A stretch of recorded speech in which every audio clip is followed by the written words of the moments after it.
We held our first one last year, wasn't quite as blustery, so we really appreciate you showing up. It shows how committed you are to this issue. The Caring Place has taken the lead in Northwest Indiana under the tutelage of our CEO, Denise Kepke, to address this very real and perplexing issue of elder abuse.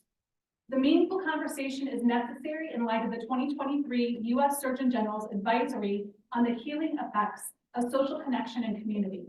It's entitled Our Epidemic of Loneliness and Isolation, which I quote in part here. Loneliness is far more than just a bad feeling. It harms both individual and societal health. It's associated with a greater risk of cardiovascular disease, dementia, stroke, depression, anxiety, and premature death. The mortality impact of being socially disconnected is similar to that caused by smoking up to 15 cigarettes a day, and even greater than that associated with obesity and physical inactivity.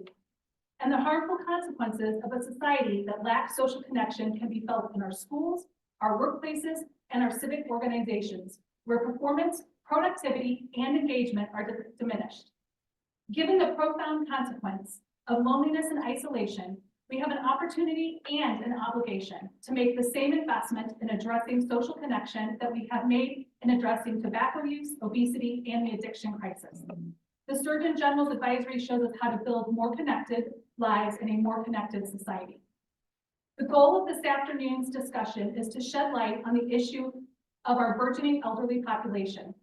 Regarding this burgeoning elder population, the demographics are quoted as follows from the Population and Reference Bureau.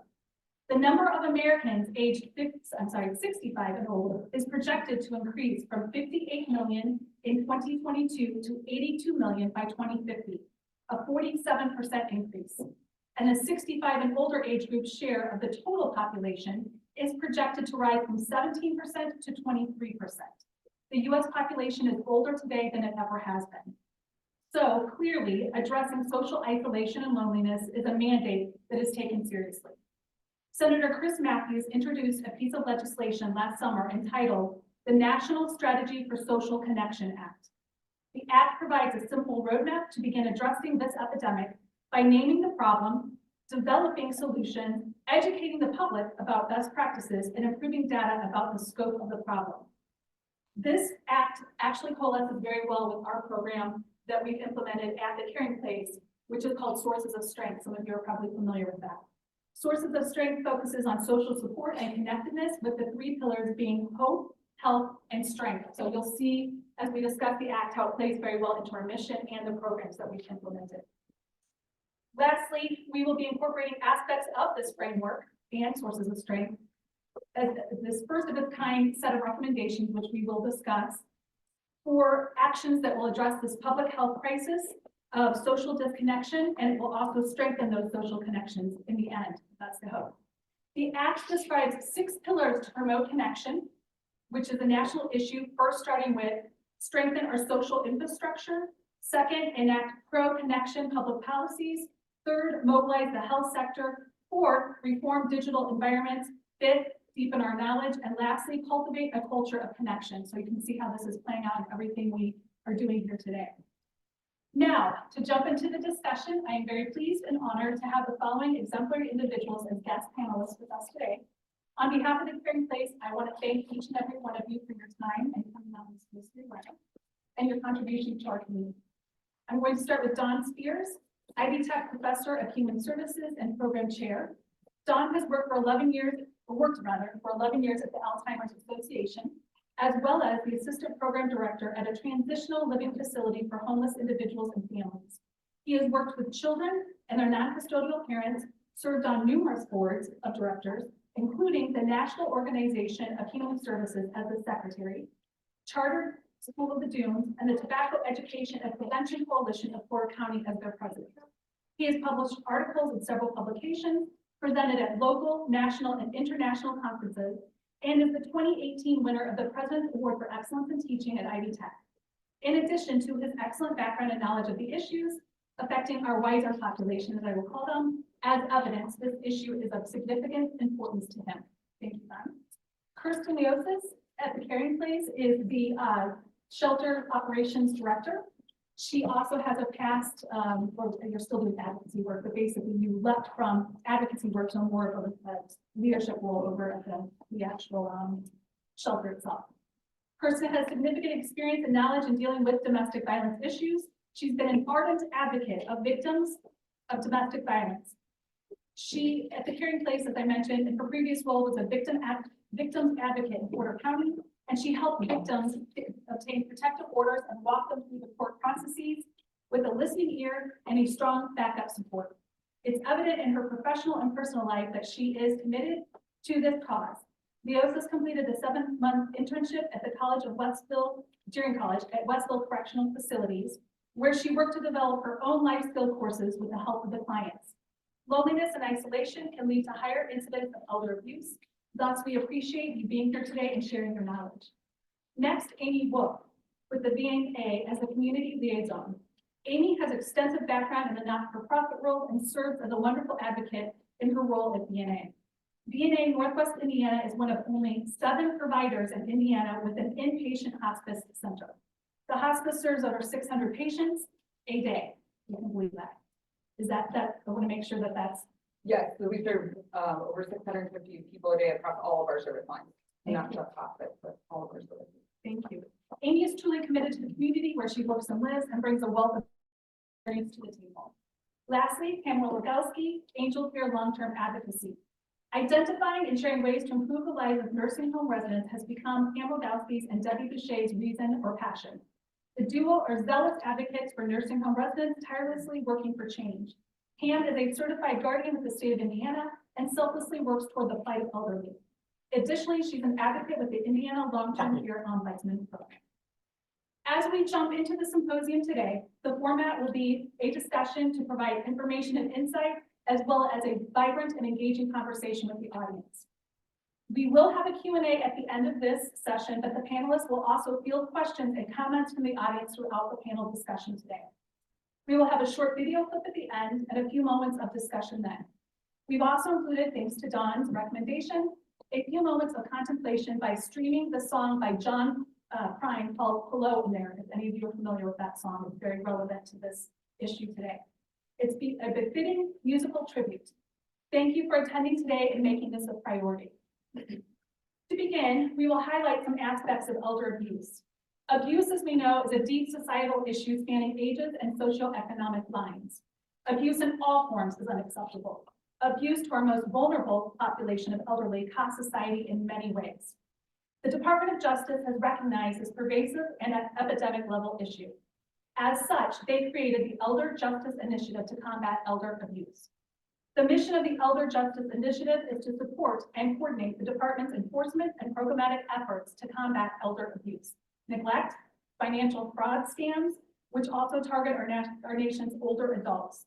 This mission is fulfilled via coordinated efforts such as what we're doing today, supporting research and policy work, assisting victims and their families, and promoting justice for older people.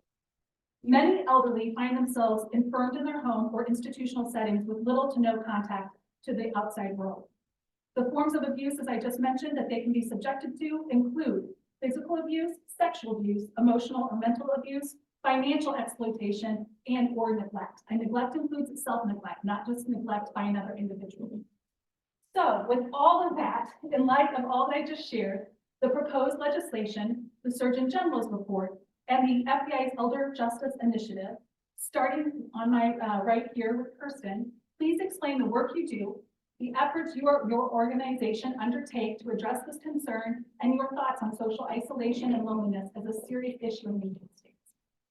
Okay, so what the Caring Place does for victims of elder abuse is, so we have our 24-hour hotline, so if anyone is experiencing domestic violence or elder abuse, you can call our 24-hour hotline. And then what we do provide is emergency shelter. We also have community advocates. So those advocates help in-house clients, but also our community clients who can't or don't have the ability to come to shelter at the time. And what they do is they help focus on people experiencing domestic violence or elder abuse, understand their rights. We we help them identify and name what's going on in their situation. And then we also connect them with resources in their area to better their situation. So for our elderly population, we offer, well, for everybody, but to help connect those experiencing social isolation, we have really great support groups that we've really been building on to help people connect with other victims of domestic violence and sexual assault that really focus on our sources of strength and help those within it. So that's what we also provide safety planning and orders of protection, helping people obtain orders of protection if they do believe that they are being abused or there is neglect being happening. Thank you. John?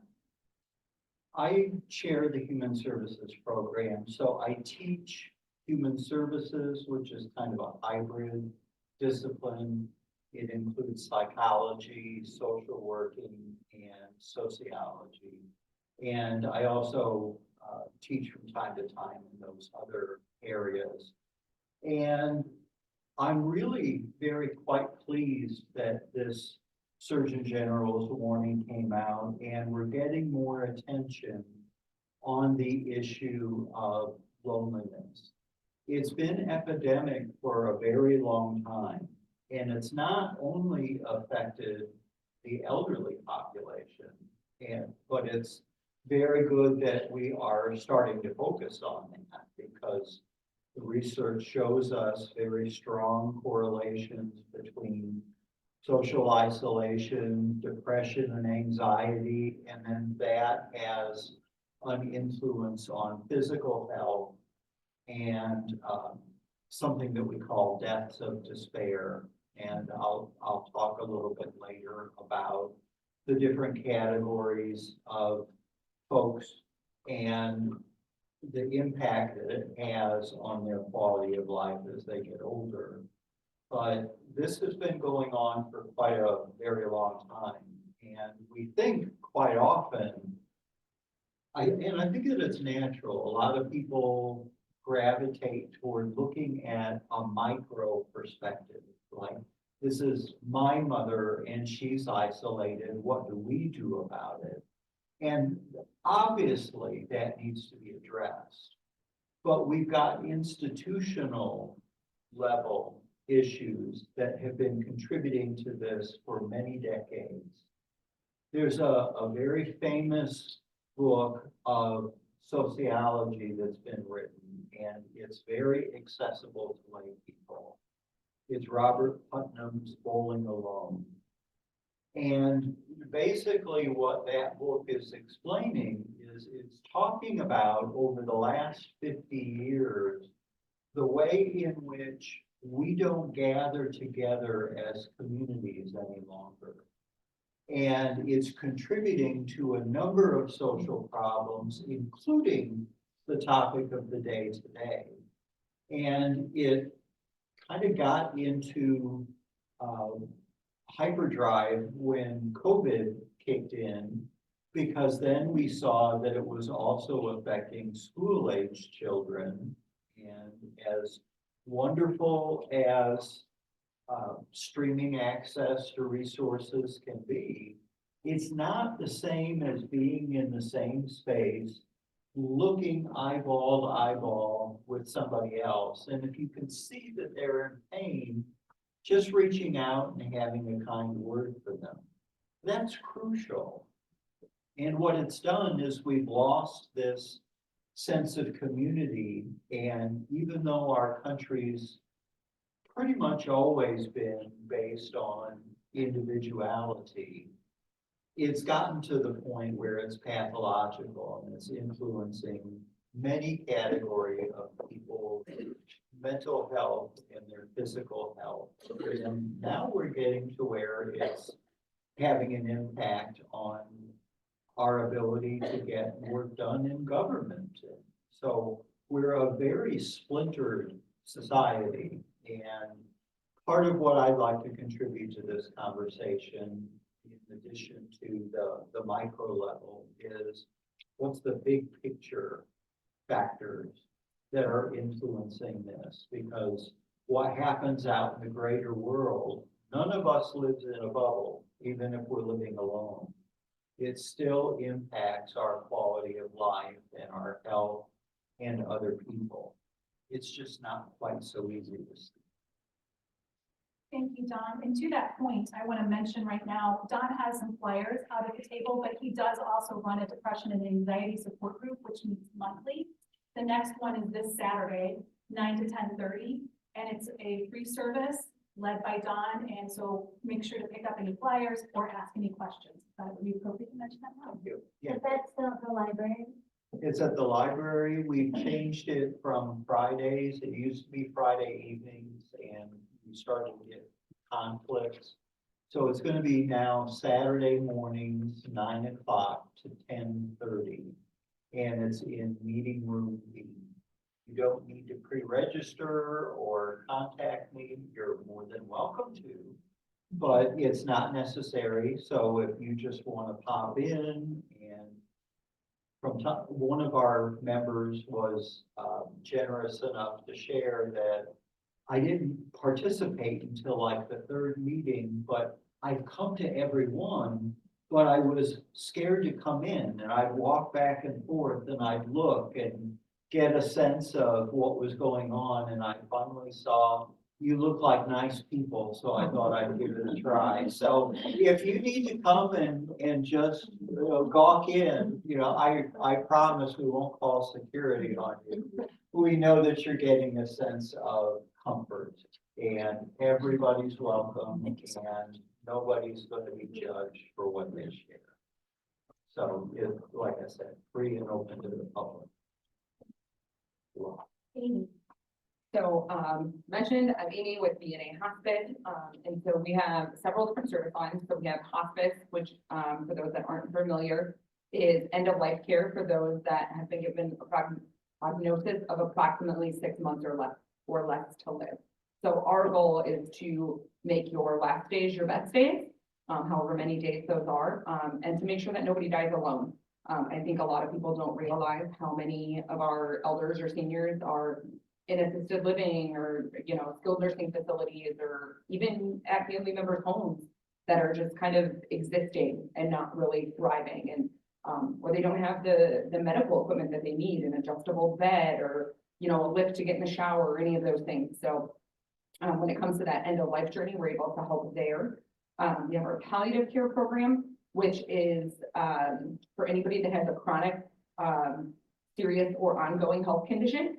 So it can be any age, any level. It could be anywhere from early diagnosis to where you need more of that education to maybe end stage where you're not quite hospice eligible yet, but you're having, a lot of trouble with symptoms or needs that aren't being met. And so that's not only your physical, like medical needs, but also psychosocial and spiritual. We have chaplains and social workers that are in both of those programs. So those are kind of like our main medical programs. And then on the more like isolation side, we have our Meals on Wheels program. So is there anybody in here that's not familiar with Meals on Wheels? Perfect. That's what we love to hear. So the staggering fact that always makes people go, what?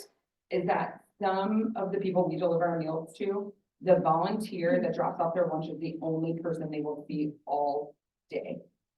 And so like, those of us that have like really busy lives, right? We're like, oh my God, a day at home. I don't have to see anyone. I don't have to get dressed. It's wonderful, right? But do that for 3, 6, 9 months, a year, 3 years, 5 years. Can you imagine? You guys ever interacted with like a retired a retired family member or someone and they're like, my life is boring. I just sit at home by myself. We kind of just brush it off like, oh, you're so lucky. But that feeling can get really, really heavy really quick. So that's kind of the basis of Meals on Wheels. We're delivering not only a hot nutritional lunch to make sure that their physical needs are being met, but also that well-being check and a social visit. So for example, I delivered, most of our meals are delivered by volunteers, other people that are mostly retired, still active in the community. But when the weather gets really bad, like it has been, sometimes as a staff step in to fill those routes. So over the last 2 weeks, I've done 3 different delivered meals 3 different days. And so yesterday I met a 98-year-old woman, who lives at home independently with her ginormous dog. He's super cute, named Jessie. And she was like, so I've never met this woman before in my life. She was like, oh, thank you so much. I can't believe you're out here. Come in my house. It's too cold outside. And she proceeded to give me an entire tour of her house twice. And just said, and like, all she kept saying is, you should come back and have coffee with me. I just love you so much. And she just wants company. But imagine the other things that she would share. She's very blessed that she is able to live on her own, and that her family comes by and helps her and things like that. She's like, but they can't come as much. They're all busy. And so that can really be debilitating for people. So then kind of in line with that, we also have our medical guardian help button. So the help by falling, I can't get up that you see on TV all the time. So we offer that button. There's a variety of different products to help keep people independent in their home. And we have some of our clients that just press the button to say, call my neighbor to come over because I'm feeling sad. Like things like that. So that's the beautiful thing about the button we partner with. It doesn't have to be first responders that come. You press the button and then the call center can connect them with neighbors, family, whoever's on their list. We also do a We Honor Veterans program. So that is meeting the special needs of veterans at the end of their life. So that's an entirely different type of isolation that I'm not going to jump too much into. But the needs of especially Vietnam veterans, and if there are any of the, World War II veterans left, there's still a few. We get them on service every once in a while, and so it's always really meaningful when that happens. And then we have grief support too. So we have an adult grief support program, and then we have grief support for children at the Phoenix Center.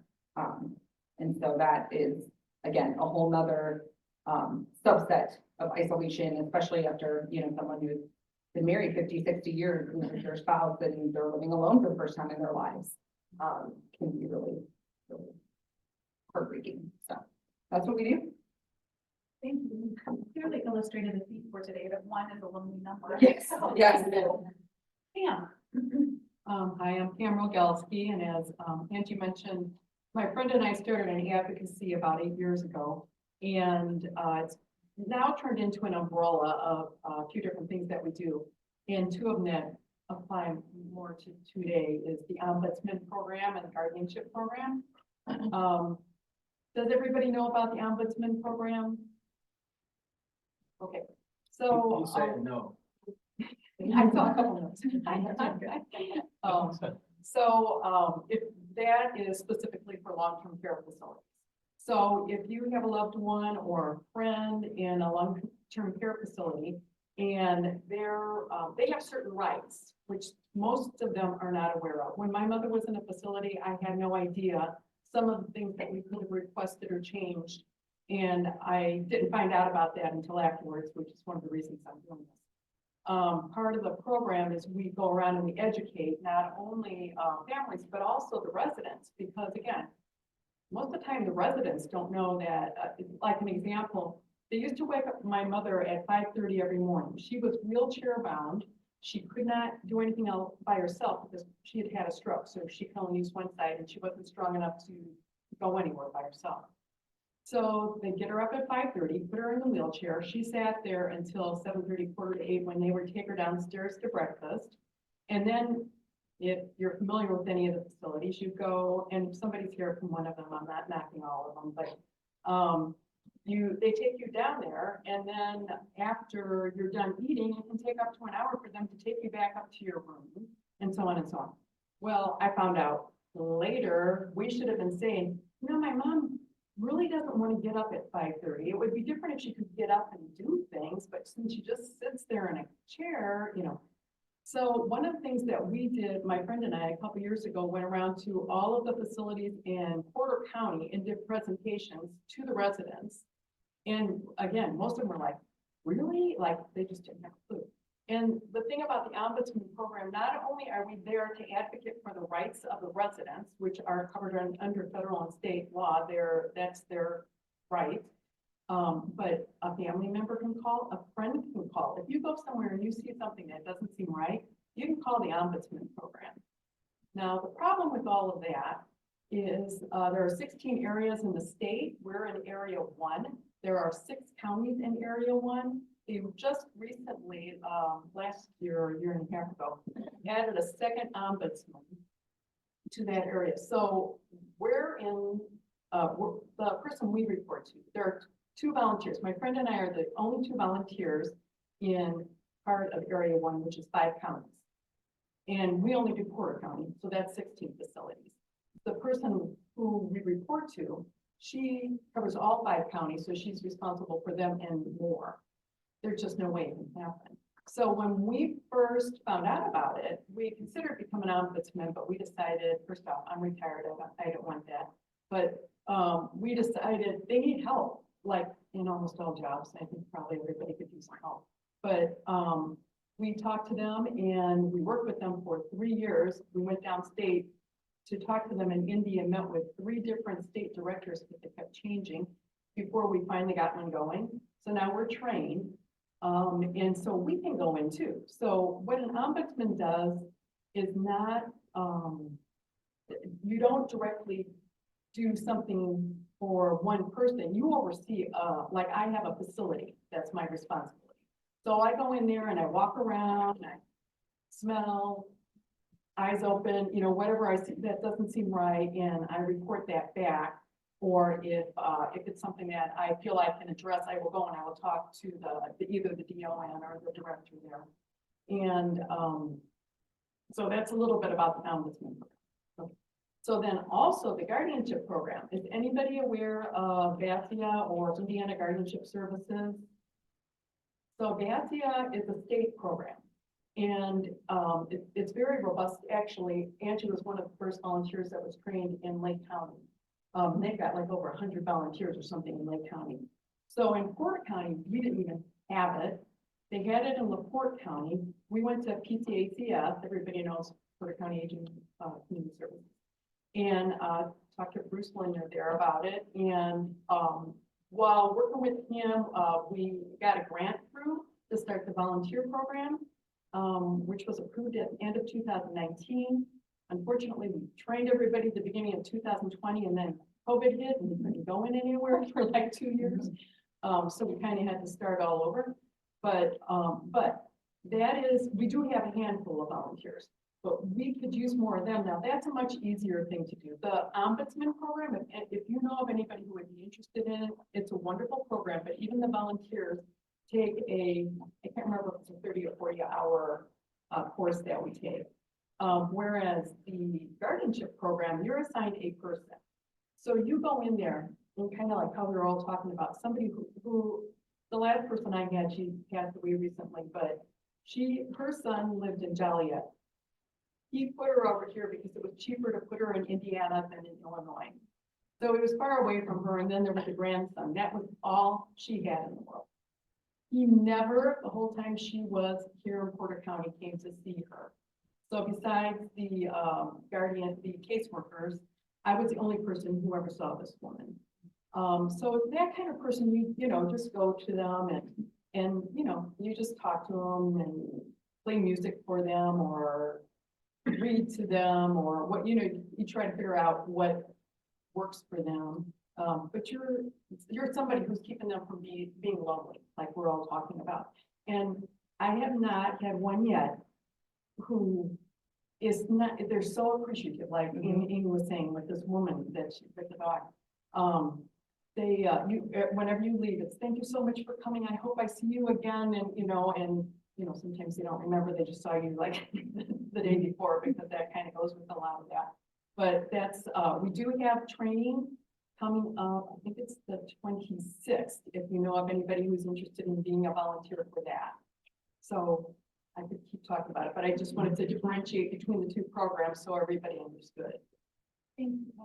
I also wanted to point out our CEO, Denise Kepke, like I mentioned, and Bessie Newkirk. And if you haven't met either of these lovely ladies, they are right here in alignment. Bessie oversees these programs regionally, so she's been hugely helpful with this, and I greatly appreciate your help. And Denise, thank you for supporting this cause. Before we go into our second comment or question, to illustrate what they're talking about, I'm an attorney in my day job. And when I went through the Volunteer Advocates for Senior program, which was the precursor to the program she mentioned, the Volunteer Advocates for Adult Incapacitated, is that what it stands for? Okay. It was born out of St. Margaret's Hospital in Hammond. The CEO, who was an attorney, was very insightful and noticed that a number of people were being brought over from Illinois and dumped into their hospital that had nobody to speak for them. So him and a lovely lady who I met, Becky, and her last name, but who's me, but she's a lobbyist with the state. And she and him combined effort and put forth legislation to create the Volunteer Advocates for Senior program because they saw so many isolated elderly people being dumped with no voice. So these volunteers, we would go through training, and as a result of that, we could act as a guardian over the person. I was allowed to be a guardian over their finances because of my legal background. And so I want to share two quick stories, and then I'm going to have you each talk about a personal experience that was touching or really impacted you as we go into that. But the first one involved my very first client in this program, and she unfortunately was never married. She never drove a car. She had a daycare out of her home in the south suburbs of Chicago. The place that she was living in was not a healthy spot to live in. There were cockroaches when I went in the summer to do an inventory of what little she had that were running around, sweltering heat. She had an individual she babysat when he was young, who basically financially exploited what little bit of money she had. Her father-in-law passed away in Atlanta. She took a train to Atlanta because he had some items that he wanted to bequeath to her. Mainly money, $16,000, which to her was a lot of money, but to us, it's relatively not a lot of money. So what ended up happening is she got back to Chicago from her trip. He and his mother picked her up at the train station. They convinced her in the time they picked her up to where she got to her house to give the majority of that money to them. She wanted to do nothing but give it to a church and buy a television and a pink recliner, and I swear I'll write a book someday called The Pink Recliner. But nonetheless, she had kidney failure and they neglected her but exploited her money. So when she was dumped into the hospital, they saw twofold: her health, one, of the person, financial exploitation, and that's where I got called in. She died in the process. Unfortunately, I did everything I could. I went to Illinois because it started in Illinois. They said it's not our jurisdiction. I came back over here, tried to do everything. Unfortunately, nothing ever came of it, and they walked away with the money. The second one, and this is where we can be advocates, either in our professional or our personal life. I had a neighbor move in next door to me in 2005. She was, I want to say, early 70s at the time. Her son brought her here from Rhode Island. She was orphaned as a child, dropped out of high school to live with the foster family when she was a freshman in high school. Never had much, but worked very hard in a factory, ended up owning her own antique business. So she amassed a little bit of money and she paid off the contract for deed 3 flat in Rhode Island. So you can deduce that she had some money in that. Son convinced her to move here, started financially controlling everything. I started seeing this happening when she's perpendicularly mowing her lawn and he's in town and not helping. So she would tell me things like, he won't let me spend money on lawn care. I reported it to APS because I knew it was financial exploitation. I have a duty to do that. Financially, I don't know what they did with that situation. I know they investigated it, but I watched for years as he exploited her and demeaned her, and that was the best she ever had, and she was lonely, and that's why she allowed this to happen. And that's how oftentimes these situations occur. So with my experiences, I'm going to lead into, anybody can jump into this, we'll do kind of an open. Any one of you had an experience that was profound to you that you would like to share? Well, my grandmother, ironically enough, one had Alzheimer's disease and the other one did not. The one who did not have Alzheimer's disease, she wanted, after Grandpa passed away, she wanted to age in her home. And it was just a couple of blocks from my parents, and they checked in on her and visiting nurses. But as is a frequent problem, is she became very over medicated because she would see several doctors and there was very little coordination of care. And she was showing signs that looked like she might be developing Alzheimer's. So my parents made the decision to put her into a dementia section of a nursing home it was locked down. Because those of you who know anything about dementia, you know that especially with sundowning and other issues, elopement is a very common problem. So, they do keep the doors locked in the code. She really, really did not want to go into the nursing home. She would tell us, oh, I can't live with a bunch of people. I'm very happy here by myself. I don't, and my cousin was, financially exploiting her as well. She was supposed to be a live-in, caregiver, but she either lived there or gave care, but she made sure she would pay. So, finally, they got grandma to be admitted into the nursing home. They started putting pieces together as they would look at different doctors' charts. And they started cutting back on medications. And then all of a sudden, her memory came back and her personality came back. And, you know, while she resisted and said, oh, I don't like to be around people, I just want to sit here and be by myself, when you would go visit her at the nursing home, they built, it was really cute. It looked like a front porch. So it had a picket fence and she, you know, all the people, men and women both, would either be sitting on the front porch there inside the lockdown unit, or if they were in wheelchairs, they would be close. That was the commons area. And I would go and visit, and in spite of her saying, I don't like people, I don't like to talk, she would be like the center of attention. She's sitting there in her wheelchair and she's got a circle of people all around her, and she was holding court. And I have to tell you, even though most people don't want to go and there are problems with the system in general, but there's a wide range of quality. We've got some that are very, very poor, and then others, it's like you're living in a luxury resort. We could not afford the luxury resort. She was somewhere in the middle, but her going there, it made it seem like she had gone back 10 or 15 years and got back so much of her ability. And she'd keep talking about, oh, I ought to buy my house back and go back there. But everybody who lived there would throw a fit and say, you can't leave here. You know, everybody loves you. And it was just so very good for her. And one thing from her story that I would like to point out, you know, as we're talking about isolation. One of the things that she resisted the most, and this is a very common thing, is she had fully progressed macular degeneration, couldn't drive if she had to. She would pull her chair about 2 feet away from the TV, watch her soap operas and complain about all the bare bottoms and everything that all, but you dare not interrupt the soap operas while she was watching them. But she was about this tall, and she had gotten her driver's license just as she could barely squint out well enough to pass the vision test. She didn't drive because she knew she would be a menace, but there's symbolism. Remember when you were a kid, I went literally the day that I could get my driver's license.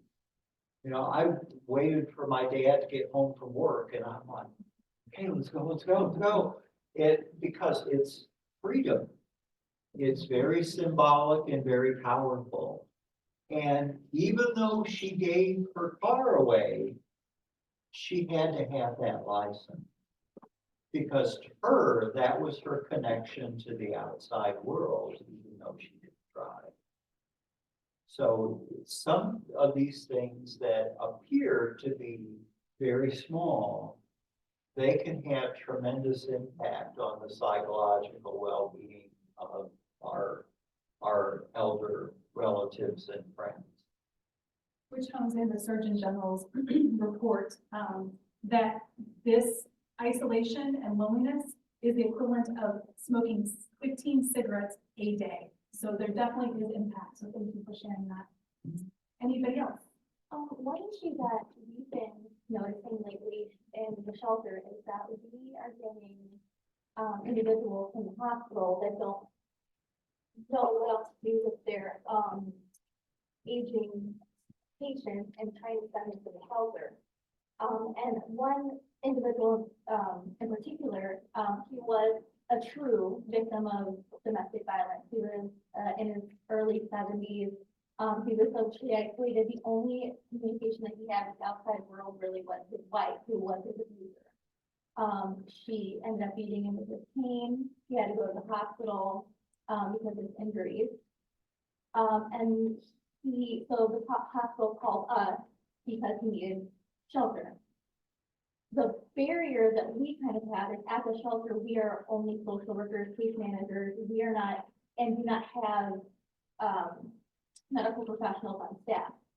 So we're very clear with the hospitals that the individual, anyone from any age has to be able to provide their own care. And I believe that the hospital did know that this individual could not provide that, because as soon as he came to shelter, the physical impairments that he had were very obvious. And so because of that, his medical needs were too much for us to be able to take care of. So we had to send him somewhere else. We had to find a better placement for him. But that's been a common thing that we've been noticing in the hospitals is sending, which they are, in many cases, are true victims of domestic violence. However, there's kind of a gap in our system because there are some in between. If you can get this individual into a nursing home, assisted living, that kind of thing. But it's hard for us to provide the care that they need at our shelters if they can't provide their own care. One of the calls that I took when I was in the shelter working was from a police officer in Hebron. And he got a call that there was a case of potential self-neglect. There was an older gentleman who was special needs, whose sister had died, and he was living with her. And they noticed that obviously he hadn't come out of the house, and the officer went in and said the conditions were not good. I don't know what to do with them. So I tried to direct APS, do what we could, but that's a real issue too, that when you have somebody who's not able to take care of themselves, coupled with the isolation, where do they go? What do they do? So thank you for that. I'm gonna piggyback on that. And so both of those situations are things that we face at the VNA almost daily, which sounds crazy. So systematically, I agree there are many gaps in our healthcare system, and that's a whole another topic for another day. But we experience the same thing with that. They call them indigent individuals, people that don't have the finances, the family, the resources. And so they end up being, somehow end up in the ER, in the hospital. Family doesn't want to take them home if they even have family. They just don't answer the phone, they don't show up. And so the hospital is stuck with individuals, primarily elder individuals, and they don't know where to send them. The process for Medicare, Medicaid to get into skilled nursing facilities or assisted living, if there's even beds available, from those funding models takes time. And the more time that people are in the hospitals are getting dinged from their credentials. And so, for compliance standpoint. And so we get a call probably every day, if not, especially on Fridays, about 3 o'clock when they're trying to do all their discharges for the weekend. Hey, can you take this person? Hey, can you take this person? We're a hospice provider. We have that wonderful inpatient unit.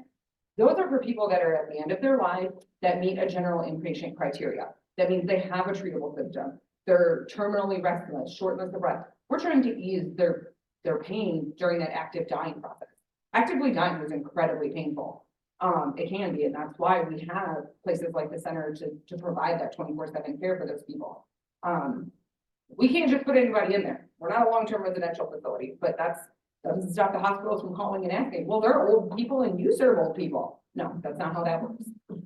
So that's an ongoing struggle that we're facing there. And so that's why our partnerships with those of us, the facilities in the area are so important, is when we're getting those calls, because just because we get the call, doesn't mean it's, nope, sorry, can't help you.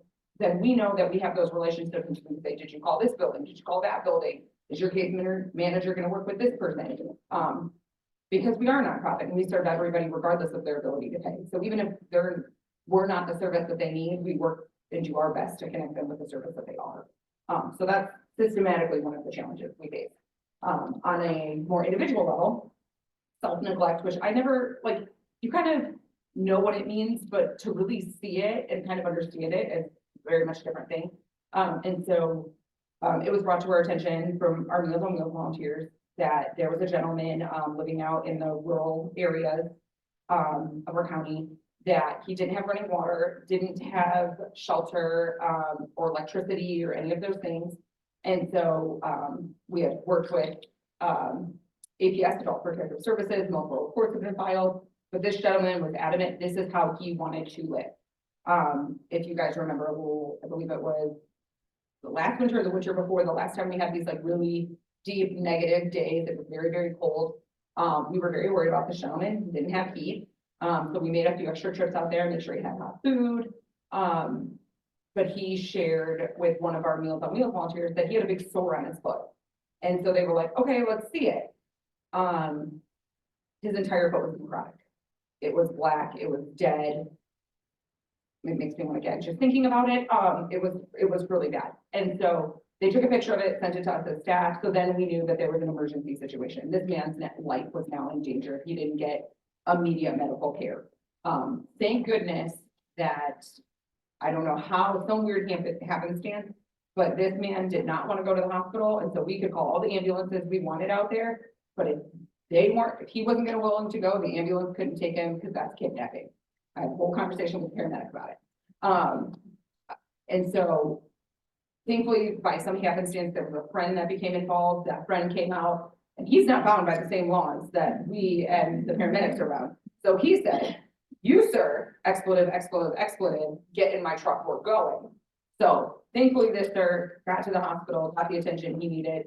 And because there are some really good systems in place between APS and those facilities, so he was transferred to a facility and unable, like told, like, no, you can't prove that you can care for yourself, your needs are met, no, you don't get to go back to your shack. Like, sorry, but no. And so but it was all self-inflicted. He had money. He, many months before, our staff had, again, seen those warning signs, worked with Housing Opportunities, another local nonprofit, got him set up for all of his, like SSI benefits, or, you know, I don't know the details of his situation, but anyway, he had a debit card with money coming in every month, just sitting there. He didn't have transportation. So he would call and be like, can somebody bring me a pizza on Sunday? And it was like, no, you're not advocating for yourself. You don't want to change. Like, and so that's where that really tricky self-neglect, mental health, all of those things come in. And sometimes you have to force people to do something they don't want to do because it's what's best for them. And those are the most challenging situations. So thankfully he's still alive and healing today. Good example, and it just hones in again, the necessity for social connection, and being the neighbor that pays attention to the little things, the isolated neighbor that mentions in their conversation, well, my son won't let me get lawn care. Those little things, you can do something through APS if it's individualized, but also through the system itself. If you work in those programs and you notice things, and Angela Monahan, she's not here today, but she's with Valparaiso Life Center, shared a story with me recently that she had somebody residing in her facility who never had visitors, and a daughter called up and she happened to get on the phone and was asking about mom's money and if she had a will and this, that, and the other. And Angie nicely set her straight. And she said, we listen for these things because if she did show up, we'd be looking for some of these, I guess, signs of financial exploitation. So it's really just keeping your eyes and ears open. Thank you. Pam, did you have anything you wanted to share? Nothing's fitting in. Okay, no problem. Well, I've got one comment that I would like to make about the situation that you were just talking about, because it raises a very big ethical conundrum where people do have the right to autonomy and to make their own decisions. And we don't always, as people in the helping professions, we don't always agree with what people are deciding that they want to do. And maybe the right thing was done and his life was saved, and, clearly because he just went home. And I'm not saying that they shouldn't have done that, but it's a very complex issue that you need to balance the person's right as a grown adult who doesn't have dementia or mental illness. And if they said, enough's enough, this is the way I want to live the remainder of my life, how do you make that decision?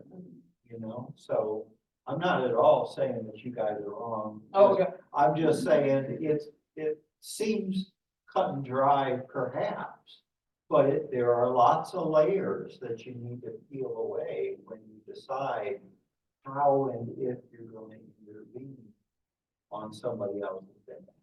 And I would say that is exactly the challenge that we faced. And this wasn't like something that resolved over, just a few days.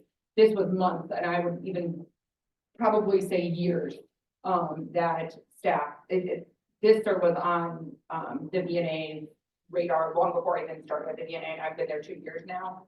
I just can't remember if it was my first or second winter, there. This is my third. So, but that was the thing. And one of the biggest indicators that that person couldn't care for themselves, and it was the time, is that he would just stand there and urinate on himself. We were sitting here talking and he would just urinate. Didn't care. And then those wet pants would freeze and cause problems. And so it was and like I said, the paramedics were like, liability. If he doesn't want to go, I'm not taking him, because that's kidnapping. And I'm like, but you don't understand, he's incompetent. He's not mentally capable of making decisions. They're like, well, we think he is. And we're like, well, we think he's not. Here's 17 things that have happened over the last 3 weeks alone that indicate that this man is not capable of caring for himself. And so there's all of those barriers. And then you add the systematic challenges of APS and more cases than they can handle, and all of those things, and it just breaks down. Like I said, we were very, very lucky that the surgeon just happened to have a friend who was able to come in and be like, no, you listen to me. This is what we're doing. And then once we were able to break that through that barrier, then the system took hold, and it was proven. But yes, there are many other situations. It's a very sad story, but there was an individual that was on our services, was receiving meals, had the help button, all of those things, but was a hoarder. And that is how they wanted to live. And the system went the opposite way. They perished in a fire. Their house caught on fire and they perished they were perfectly capable. That was how they chose to live. So it can easily go both ways. And it so depends on who's responding to what at which time. So, in a case where somebody's harming themselves and you don't feel that they're competent, that's when a guardianship Yeah. program should get involved. And then as to what you were talking about, people making choices, one of the things that we teach when we go out and talk to the residents at facilities is, if somebody has diabetes and they want 3 pieces of cake for dinner or for dessert, and if they're totally with it, that's their choice. I mean, it's as long as they understand the potential, consequences. So if they're told, your leg, there's vascular issues, you might lose your foot if you have those 3 pieces of cake, and they say, I don't care, I want it. Okay, if that's your mom, you're like, no, mom, I don't want you to have it, but it's their choice, it's still their life. The ombudsman program is very 100% resident directed. We totally support whatever they're, whatever. That's also an issue that we have sometimes, we get really concerned family members, calling and saying, I have a family member that's been abused, and that's domestic violence situation, other abuse situation, situation, can you please call them and let them know what services that you have? And that's something that we have to, explain that that's something we can't do, because that's not safe. Because what we try to encourage the family members to do, and understand is the person that they believe might be experiencing domestic violence or elder abuse is they're the experts in their situation, and so they know when it's a safe time to reach out and to seek help. So what we do is we try to encourage the family members to give them our number and say, this is when you should, you can call this resource, they can help you. But, we do get that, that happening a lot where we have family members that are kind of upset, and it's just because they don't know what else to do. But we can have that,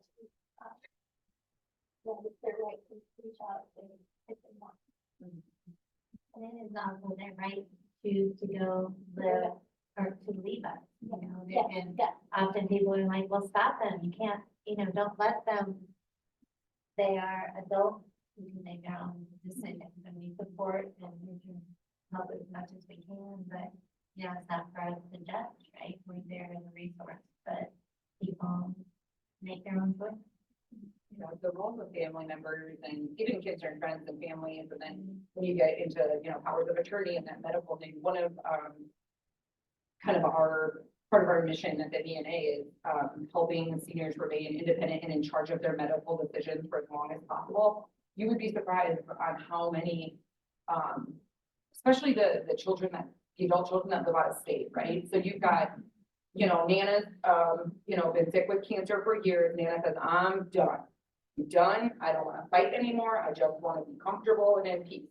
Okay, she's got sons, Susie, or sons, whatever. She's got 2 kids, you know, Susie and Billy, right? Susie and Billy, they're local, they're here. We support Nana, grandkids, everybody's on board. But crazy Joe over there, who hasn't been around family in 10 years, comes in and says, oh, heck no, you're not giving up. And well, what paperwork is in place? Who has the power? Is Nana competent? Is she not? You know, and so in navigating some of those family dynamics, and sometimes it doesn't always boil down to just, well, because I said so. Like those processes get so complicated, and having to navigate all of that can be really challenging. And in that way, it's its own form of psychological abuse, not only to the patient, but then the other family members, and those dynamics are just so complicated. So it's, Anybody from the audience want to share anything? I wanted to bring up the spot here, point out the Triad, which is a great program that offers just a collective of professionals in this arena that see all the issues we're talking about. They meet the second Tuesday of the month. I remember We meet the first Tuesday. This was the second Tuesday. Yeah. Sorry, that last week, that's what I'm on. But if anything you want to add or just share about that program through the sheriff's office? We have a program called Project Lifesaver. That's probably one of the bigger things for Triad. It's a bracelet that goes on your wrist. Could actually go on your ankle too. It's from the sheriff's department. If you have somebody that wanders off, even a child that wanders off, they can get this bracelet and have it put on. It's monitored by the sheriff's department. So if they were to wander off, you can find that individual. You just call up the sheriff's department. It's pretty much a free system because it's funds that we try and provide, and then funds that the sheriff's department provide. I think it costs like $250 for it, but if you can't afford it, you'll still be able to get that. So you can just go on the sheriff's website. And I think you got to go to like an elder tab, and then that's where you can find the application. It's a big application for it. Fill that out. But we have maybe like 20 people right now that are in the program, and some are children that are on this program. So that's probably one of our main focuses as far as Triad goes. We do meet the first Tuesday of the month, 8:30 at the sheriff's department, so anybody's welcome to come. It's kind of a networking type of thing there. Facilities come, DNAs, who's more than one. There's all kinds of meetings, it seems like. Type of things, hospice, I guess you can call those things. So we all meet, we kind of share with each other what's going on. We have the health fair once a year. Right time gathers around for that. That's kind of what Triad is. I'm one of the officers. That's what she's pointing out. So also part of Triad, and so I wanted to kind of differentiate between two different products. So the Project Lifesaver that Mickey mentioned is more for those that are going to wander, and it's monitored by radio frequency. And so it's really very much designed for like people with autism or Alzheimer's, dementia, somebody that's going to wander and isn't going to have that mental capacity to press the button for help. It is monitored by radio frequency, so there needs to be some sort of indication as to where this person kind of went in some general vicinity, and then they can be located.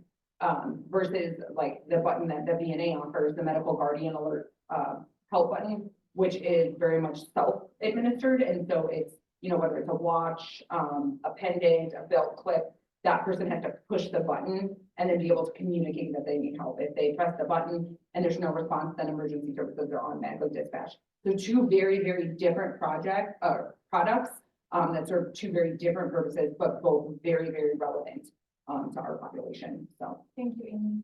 And just to let you know, Triad is a consortium of professionals, community, and law enforcement. It's a national program, and we have a very vibrant, I would say, local program going on. So again, if any of you are interested, being on the spot again, but you may ask. we call it the resource for the resources. Yes, there you go.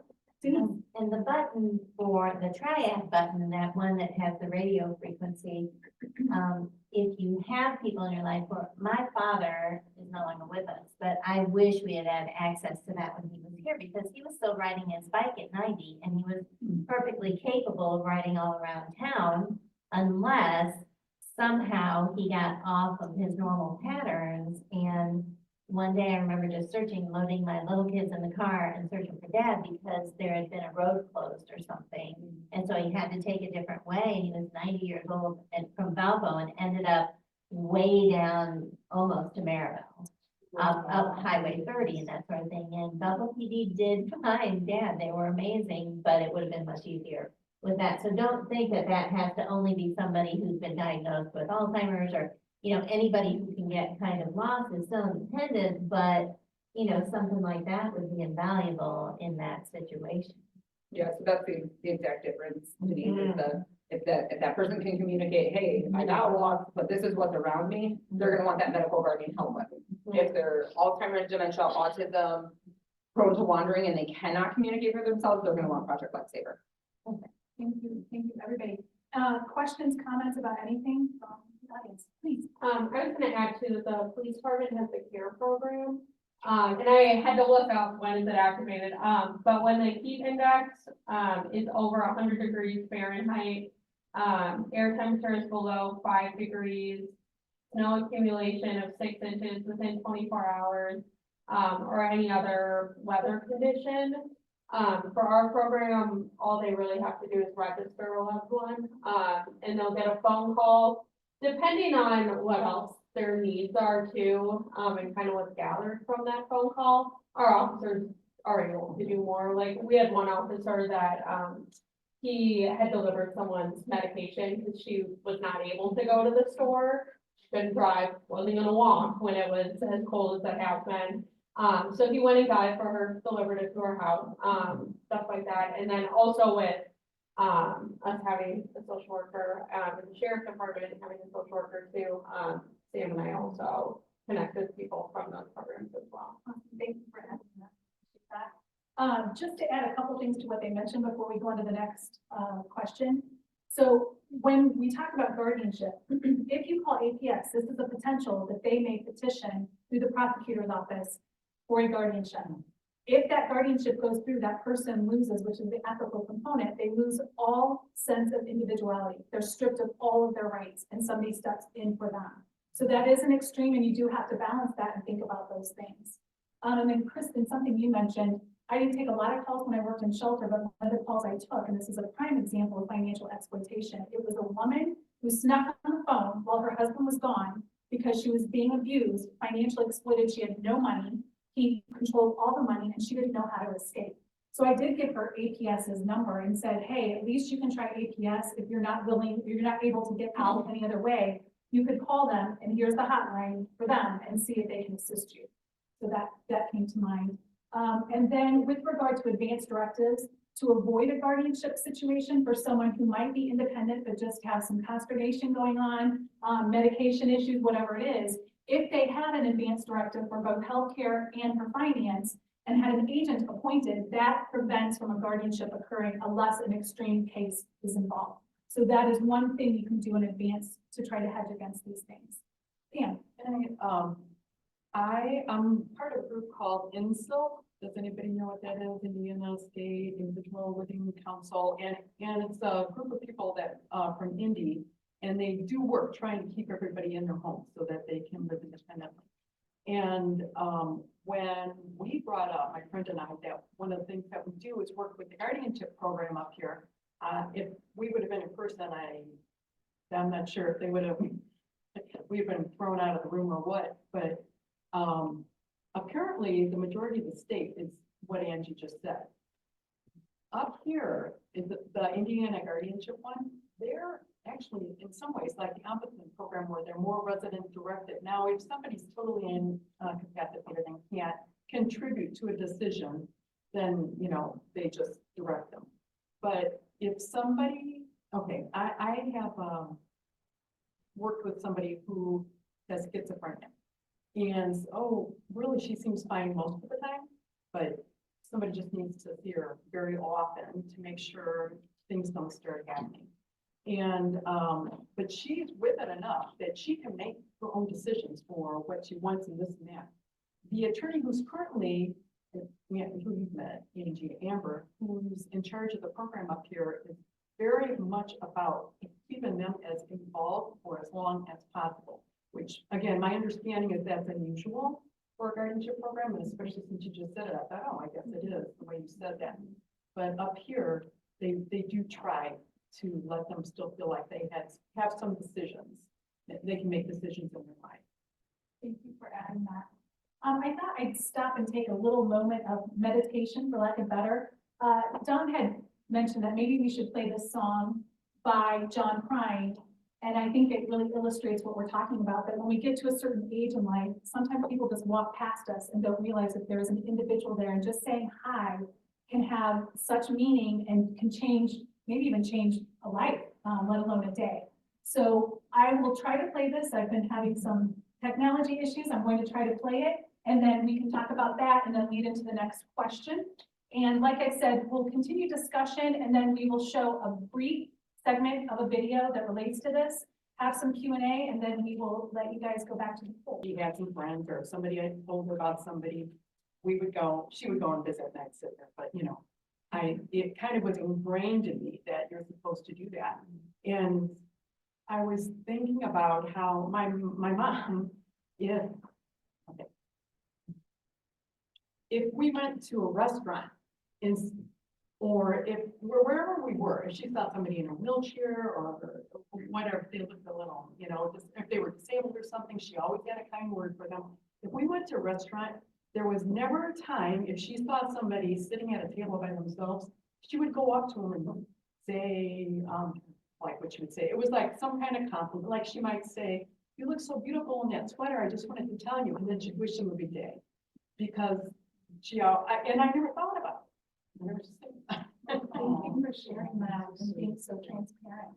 Any other final comments, Denise? It's just, you know, I love how you're weaving sources of strength into this, that both help and strength, and it really is about community. It's just about community, and not age or, you know, debilitation or anything like that. It's really about community. When my mom and dad were still living here in Valparaiso, my dad would mow lawns for the elderly women who lived alone in his neighborhood and that sort of thing. And particularly, I just think community is so important now at all ages. And what you had said about your neighbor and your mother and everybody just being mindful and taking care of each other, no matter the age or whatever. You know, my parents noticed, because there are people out there who will take advantage of other people. And we've heard story after story after story, right? And there are, a lady we knew over by Parkview, a van had pulled up, workmen had pulled into her driveway to offer her some work, you know, looked at her roof or something and said, "Hey, your roof needs to be fixed. We can do that So while one of them, there were two men in that van, while one had her out front talking to her about that, my parents in their house across the street watched the other guy get out of the van and go in her house and was robbing her. And, you know, it's about being aware. They called the police, the Belleville PD was there in 2 seconds, arrested that, you know, but it's about being mindful and being connected. It's about that connection where we all feel responsible for the people in our lives and for our community. So that's, I love that you're doing this because I think it keeps people mindful of that. Well, and to her point, make sure if there's somebody that shared an interest or that you want to follow up with, get their business card, connect with them, because that's what today's about too, the conversation, having the resources, hearing from experts, hearing from what we do from the top down, and just, again, being an enlightened citizen, for lack of better. I think I'm gonna skip out of script a little bit since we have technology working right now and show about 10 minutes of this video. And then, there's a question that will lead, 2 questions that will lead into what we've discussed, kind of wrap things up, and then we'll open it up for any questions from the audience. I appreciate, again, you guys being here on this cold day. So we are only going to watch about 10, 11 minutes of this. It's a 29-minute video. I will email out the link to it when we do our follow-up. Loneliness and isolation. I want to have a say in what goes on. And so I want a sense of autonomy, but I also don't want to be lonesome doing it. We have a natural need to connect with others, to find happiness in relationships with family and friends. But keeping social connections is difficult as we grow older. How am I going to live the rest of my life? What do I want? You drive into a community and you never connect with anybody. You drive into your garage, the garage door goes down. Totally isolated. Everything's built for isolation and loneliness, really.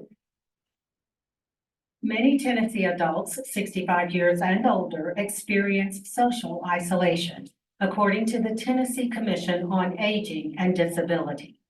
28% live alone. That's almost 300,000 people. 14% report rarely or never receiving social and emotional support. 48% of older adults experience loneliness and isolation. This is a substantial number of people. We need to address that. One never thinks about isolation and loneliness until you find yourself by yourself. Researchers say loneliness is hazardous to physical and mental health and can even lead to early death. Loneliness is more important than diet. It's as damaging as cigarette smoking. 15 cigarettes a day is the equivalent of loneliness in terms of the medical risk that you put yourself to. Studies show that feelings of loneliness increase the risk of death by 26%, and not always by natural causes. On an annual basis in the US, we lose close to 7,000 older adults to suicide. With the baby boomers moving older, our numbers are going to increase.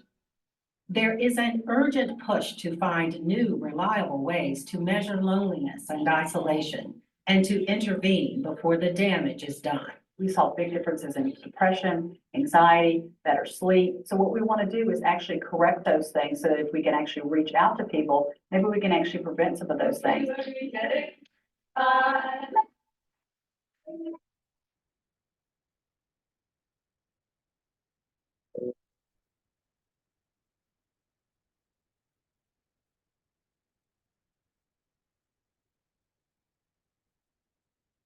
Major funding for NPT reports, Aging Matters, is provided by the West End Home Foundation, improving the quality of life of seniors through the support of nonprofit organizations in Middle Tennessee, the HCA Foundation on behalf of TriStar Health, the Jeanette Travis Foundation, dedicated to improving the health and well-being of the Middle Tennessee community, and Cigna Health Spring. Additional support provided by Jackson National Life Insurance Company, the Community Foundation of Middle Tennessee, and by members of NPT. Thank you. Growing older can be an isolating experience. Retirement, the passing of loved ones and friends, a change in health or functional ability, all can limit one's engagement with the world. The problem is that social isolation has grave consequences for health. Studies show it can be just as bad for you as smoking and nearly twice as dangerous as obesity. Hi, I'm Kathy Mattea. The likelihood of living alone increases with age, but is living alone inevitable?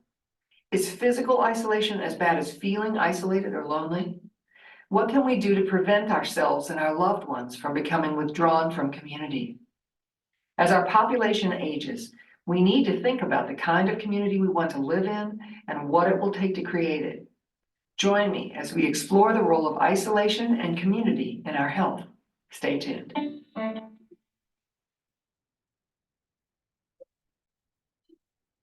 This is anniversary on 2010. We used to do a lot of things, but after her illness, and we had to curtail some of those things. That's one reason I decided to go ahead and retire. James Trent retired after a 35-year career in the automotive industry. He didn't have a plan, but he did have a mission: to be primary caregiver for his wife, Carolyn. My number one focus was to take care of her. It just wasn't feasible for me to try to work and take care of her because we didn't have family members here. That's what I enjoy doing, taking care of. This woman had been in my life for the last 50 years, and she's had stuck beside me when I was down. Carolyn died in 2017, and James suddenly found himself with no mission, no plan, and few relationships. When she passed, you have friends and families to come around, and they support you. And as the days goes by and the weeks, after a while, you find yourself alone. And that's when the reality sets in. She's not coming back. You're alone. That's when you find yourself understanding what loneliness is and what isolation is. Loneliness and isolation are powerful words in our Western lexicon. They are the subjects of countless works of art, from popular music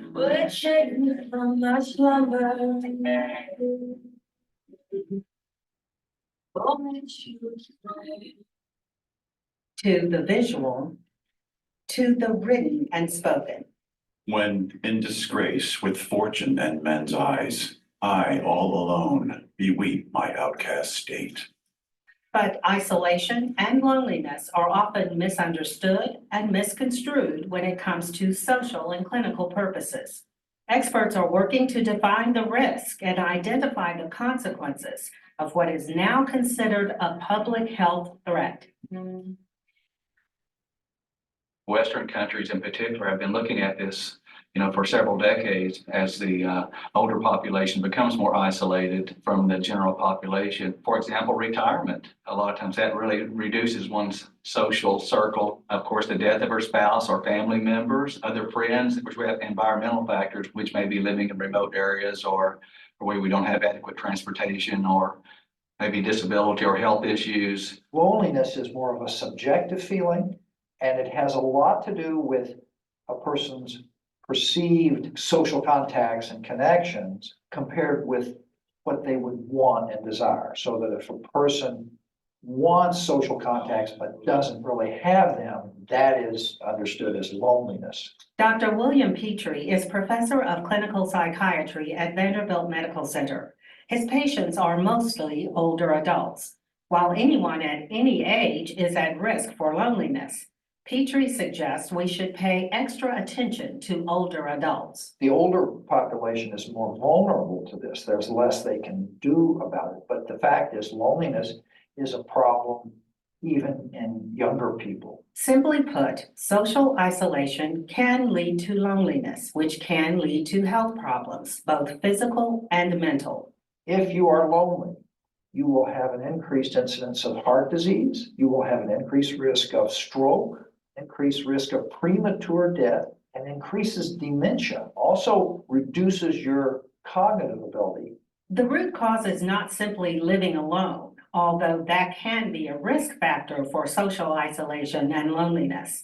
But many older adults live by themselves, aging in place, whether by choice or circumstance. a lot of older individuals will fight tooth and nail not to come and live with family or to go into assisted living or any other sheltered housing. Also, we have families that live miles and miles apart now. In some cases, that ends up creating isolation or at least a physical separation from family. Dr. Ronald Day, professor of sociology at Middle Tennessee State University, specializes in gerontology. Studies show that while living alone might put older adults more at risk for fall-related injuries, household accidents, medical mistakes, and other safety concerns, their risk for loneliness is much more complex to determine and not simply related to living alone.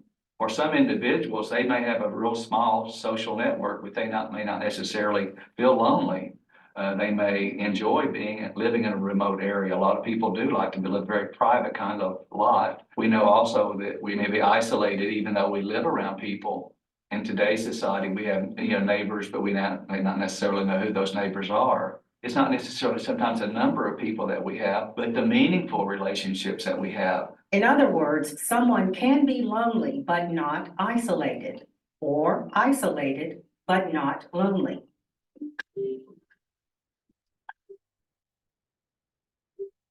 So how prevalent is social isolation? The AARP Foundation has an isolation team whose focus is to investigate, analyze, and make recommendations related to isolation and loneliness among adults ages 62 to 91. And we wanted to get some sense of what that really looks like. How many people are we talking about?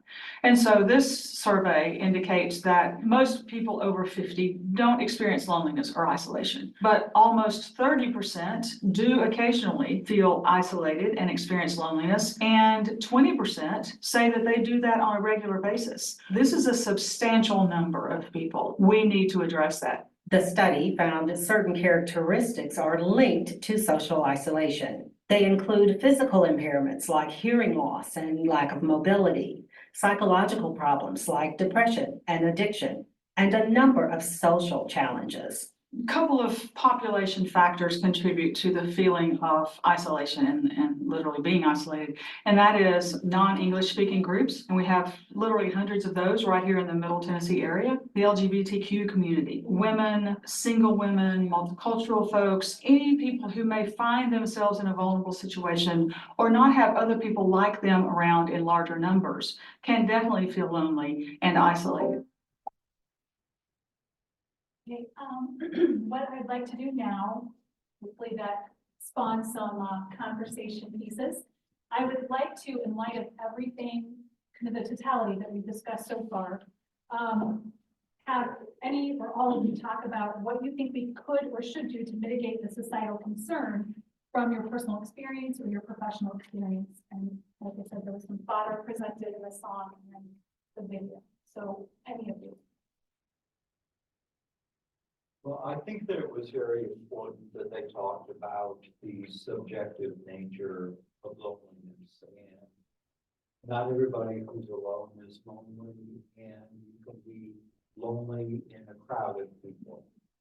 So you need to look at the individual and find out the way that they're perceiving it, because their perceptions have tremendous impact, health impacts, mental health impacts, cognitive as well. And I think that we need to address this in a larger scale than what we've been doing in many communities. Because if you look at the way that a lot of communities and the suburbs and the exurbs have been developed, we have designed our society for people to have to drive everywhere. There's no sense of community if you've got to drive a half an hour to get to anything.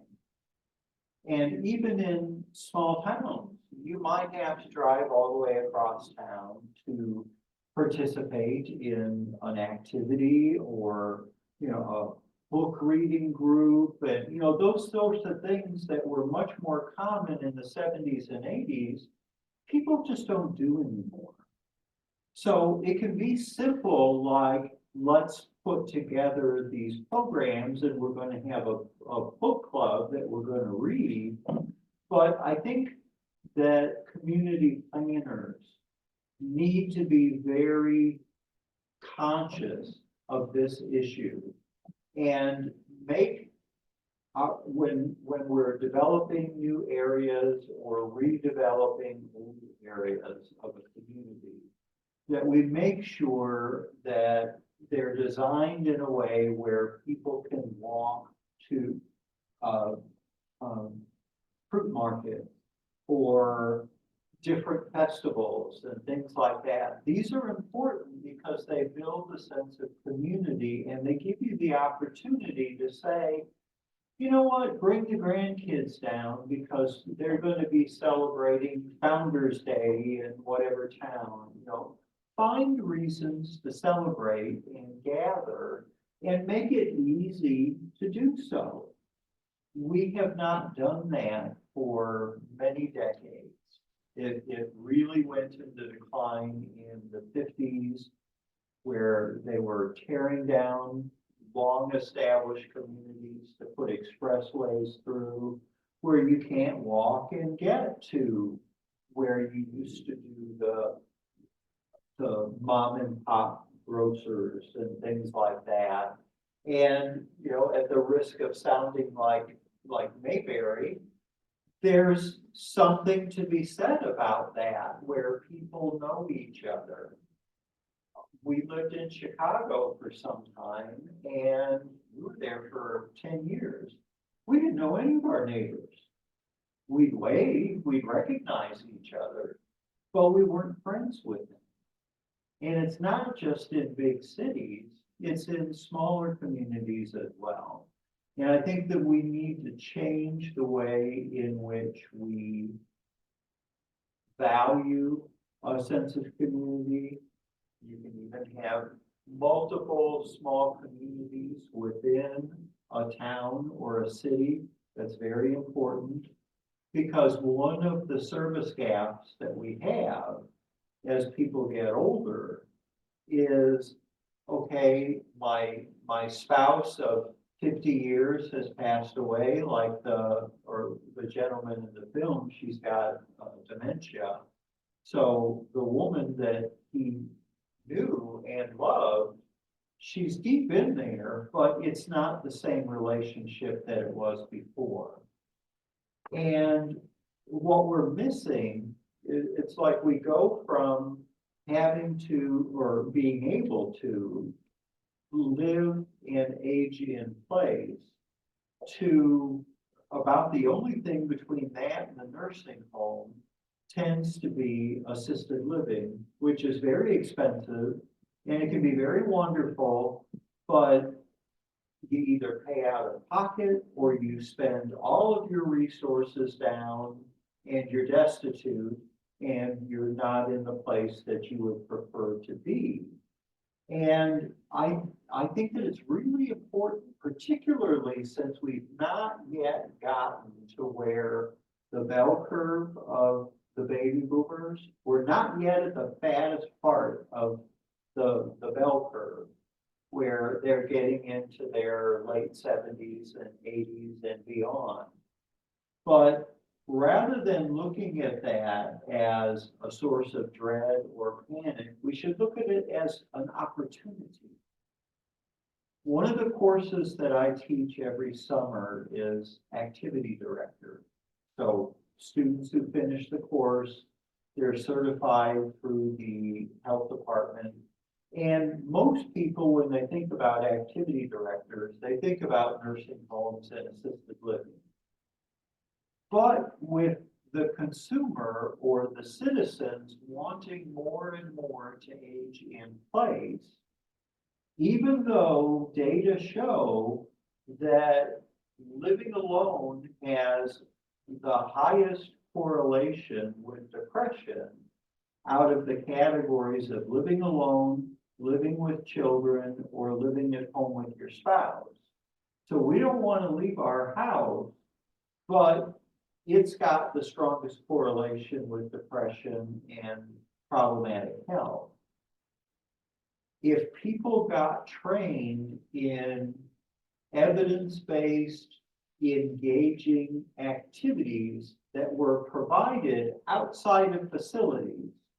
Think about the entrepreneurial opportunities that this would provide to people, where you would go in the home and you would create, along with the family, meaningful activities. And not the stuff that is stereotypical of what you see in nursing homes, where it's really the equivalent of little kids playing at school. That's demeaning. I don't like that at all. But something that respects the dignity of the person that you're planning activities for. It can be done, and we are now in a situation where people really have the opportunity to reshape what it means to be aging in home. Fantastic point.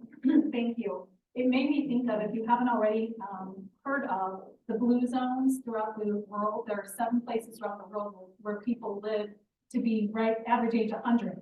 What do you think the #1 factor to contributing to that is? Community. And I'm thinking of the Okinawan women, they have such a strong sense of community. And the other factor is a lot of these people work well past what we would consider retirement age. They feel, especially in Japan, that there's a duty to work, so they engage in meaningful work. So these are contributing factors to reducing down what we're talking about, and it illustrates clearly what you just mentioned, the activity component. So thank you. And much of that end is also walkability, as you Yeah. had pointed out, walkability. And I think for housing developers these days, they're, apartment complexes are doing more of those sort of complex activities and that sort of thing for those who live there, like the lakes in Valparaiso. They have all sorts of, activities for all ages. And we've talked about converting big box buildings and that sort of thing. And I don't know if you've heard, but NICA is in the midst of converting the old Coca-Cola plant in LaPorte into a housing development. I can say this because it was posted on LinkedIn just yesterday, so I'm not blowing anything. It was posted, but they are actually, I think, 16 apartments. There will be a health link, healthcare facility involved and all that sort of thing. And those are the things moving forward we need to look at.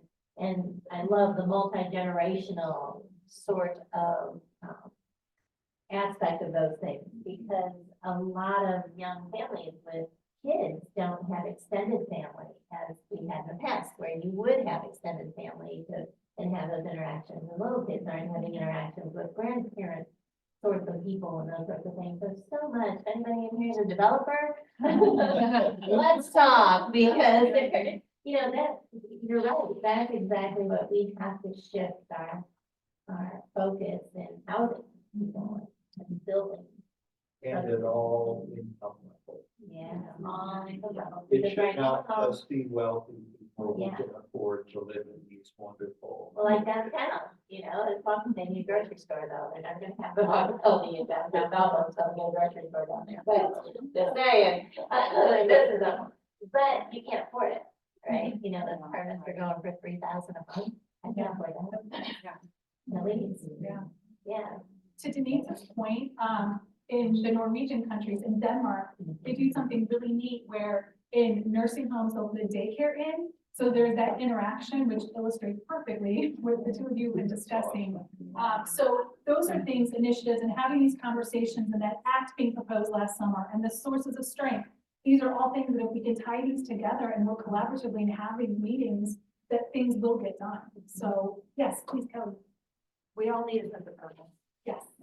And so, I've been, working with people who have needs. And, I'm noticing kind of a change in, they're not just looking for, those physical needs, but how can I get kind of emotional needs met, which is great. I mean, I'm glad that people are willing to, well, first of all, that they see it, but then they're willing to have hope. So one thing that I've been kind of, encouraging is volunteering. It gives so much back, right? It gives them a sense of purpose, and even the little that they have to give.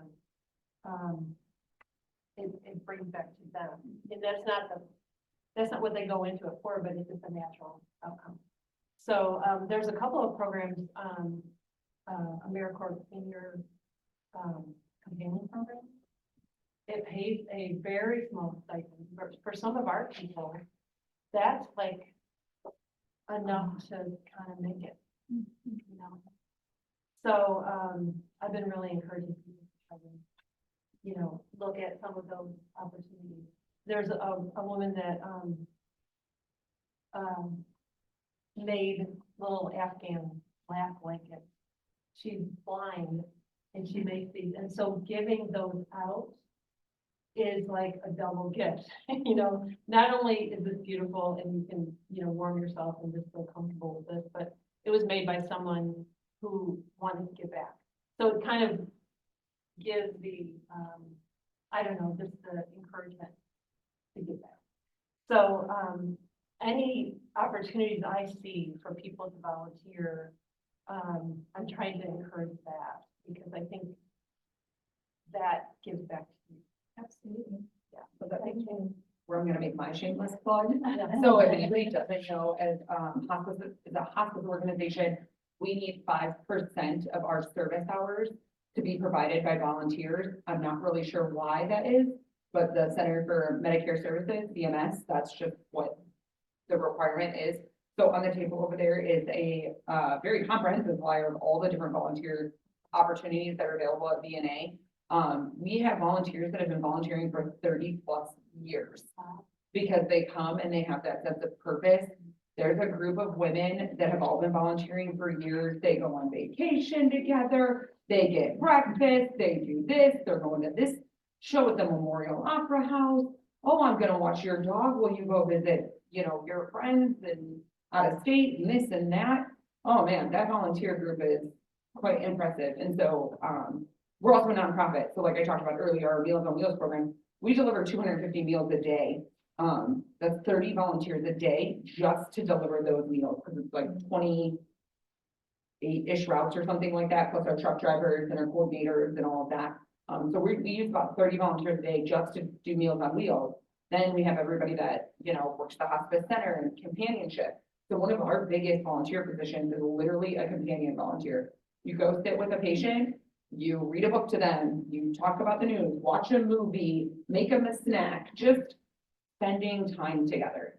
It's really the biggest answer. And it's great to see that we have so many senior centers in our area. So if anybody doesn't know, there's the Duneland Seniors out of Chesterton, Portage has the Bonner Senior Center, Belleville here has Banta.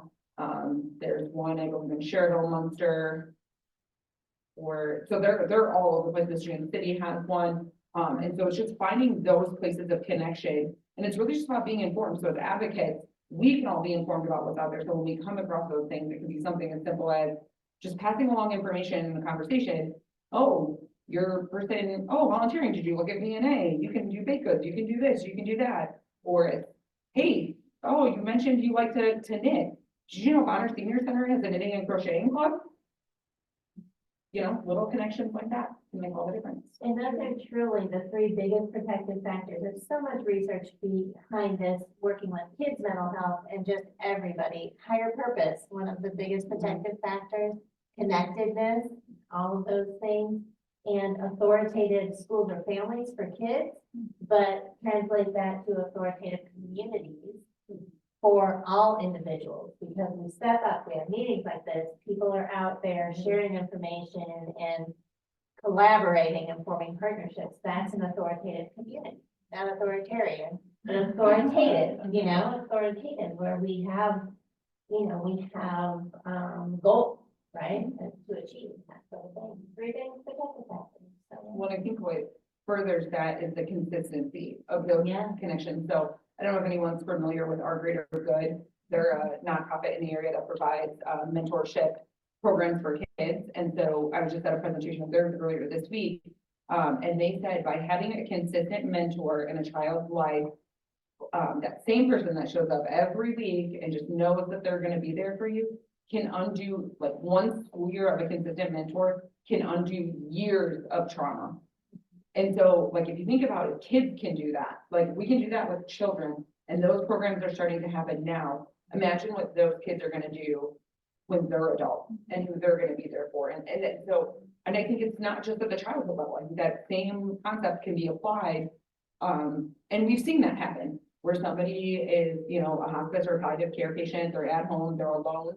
They come on our services, we get them a companion volunteer, that comes out, a couple hours a week just to spend time with them. And you see their spirits just lift. They look forward to it. They say, well, wait, maybe I could do something too. So it's just, it's full circle. Feeds off of one another. Yeah. Speaking of, we have stickers up here for the Sources of Strength wheel. So if you want a reminder, there are stickers up here. Yes, and I'm Thank because I you. get Nancy. Yeah. Thank you for that. I'll come into that. Pretty close. That eight protective factors, by the way, these are the proven research protective factors for all individuals. These And areas. This program, Denise, correct me if I'm wrong, it's universal, but it started to help kids with suicide prevention. But it's been applied in so many different, because it is universal, and you'll see that when she hands out those stickers. Anybody want to add to that third question, or really fourth question that I had about, what do you think should or could be done to mitigate the societal concern from your personal experience? I think that, why we really started to develop our support group, because one of the things that we noticed, particularly for in-house clients, is they have some community and shelter. And then once they move out, and which is a great thing that should be celebrated, they're on their own 2 feet now. But one thing that we're really noticing is that they do feel isolated and lonely after they leave, because they have groups of 20, 15 different women or individuals who we do in-house groups, and then they have staff to talk to every day, and other residents and such type of things. And then when they leave, they don't have that anymore.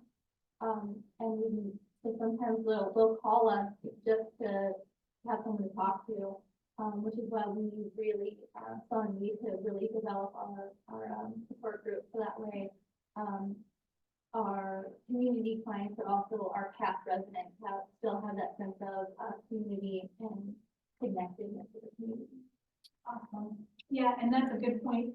People tend to think that you have to be in shelter physically. We have programs in place that community advocates, thus the term, that will walk alongside you. So if there's an elderly person out of pride, and I think some of these spouses, that it becomes an issue out of pride, they don't want to go into that situation. We have programs that can walk alongside them and assist them with community resources, the groups. I mean, my gosh, we have how many groups and opportunities have we discussed today for people to get engaged in communities. So thank you for bringing that up.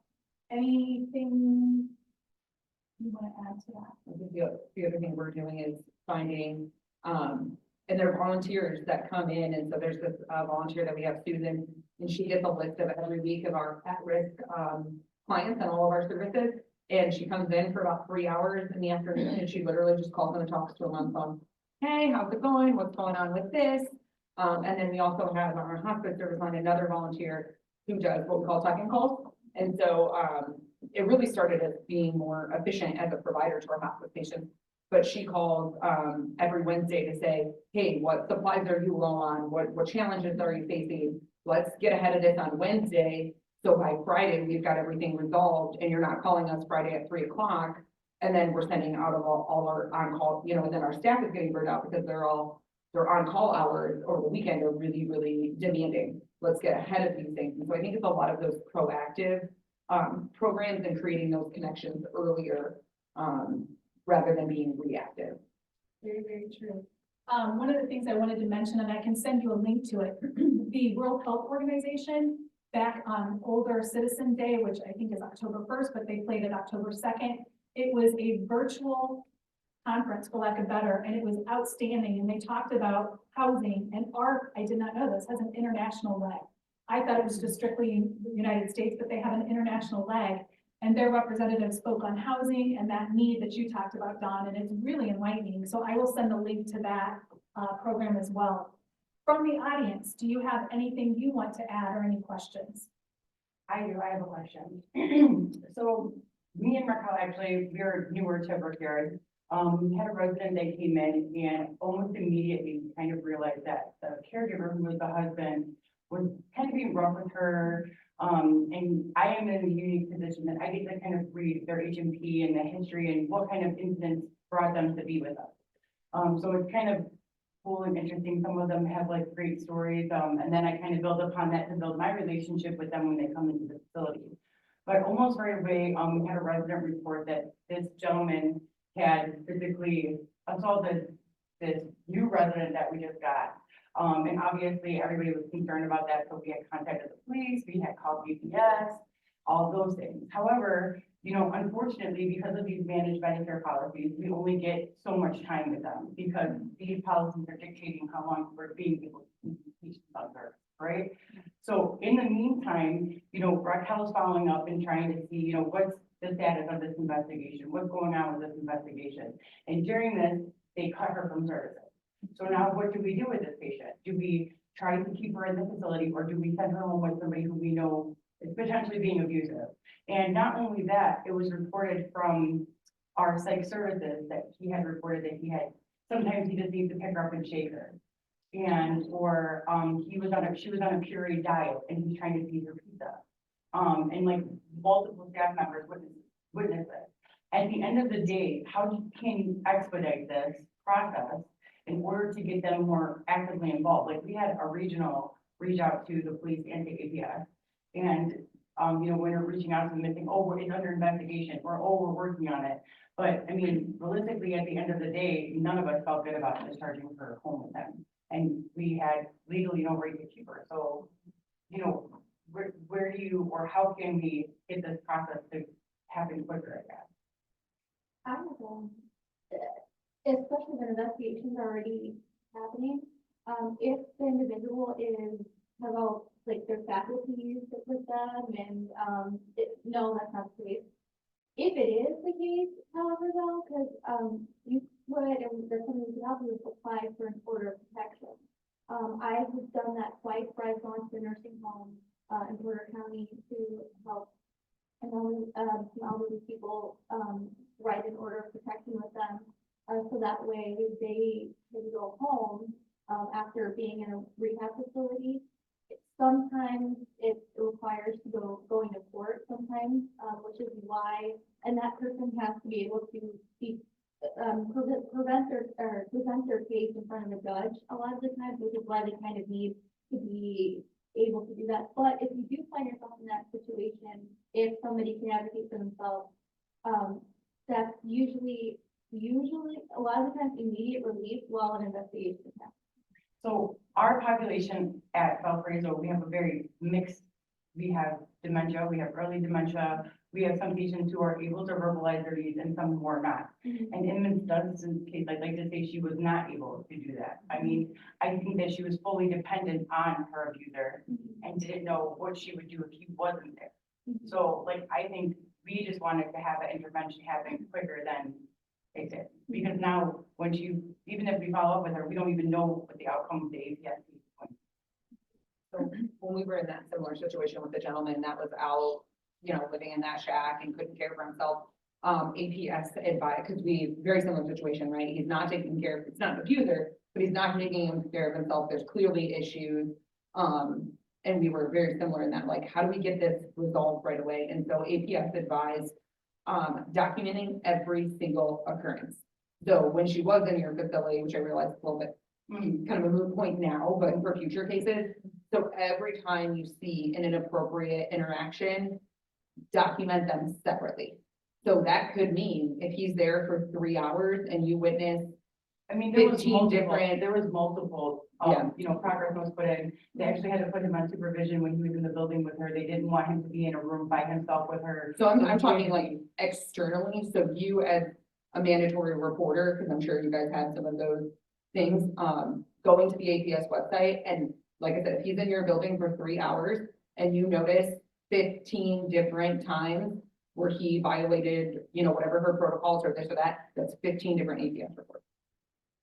Go in and do it that way. That was what APS advised us to do, because that creates a pattern. So it's not saying like, oh, you're aware, that's one thing. You have to continue that there is You know, it's not like, oh, this was one incident. If it keeps receiving active reports, then that goes to pattern of behavior, and then there's more that they can do on their end.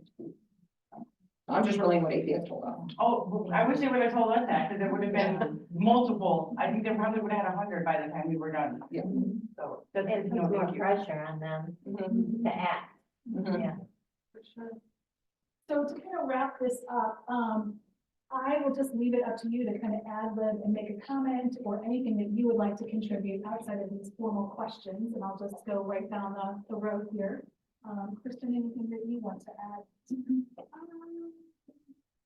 Just that, what we have been really trying to do, with, examples is add that extra sense of community, for all age groups.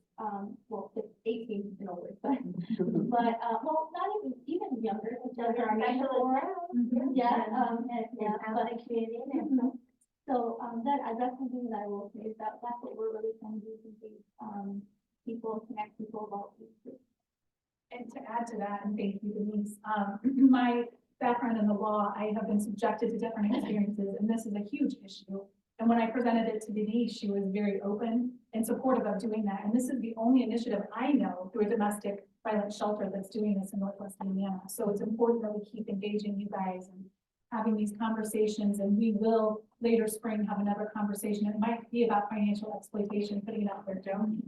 I've done one with the sheriff's department before, and it was very beneficial. So putting that out there. Done.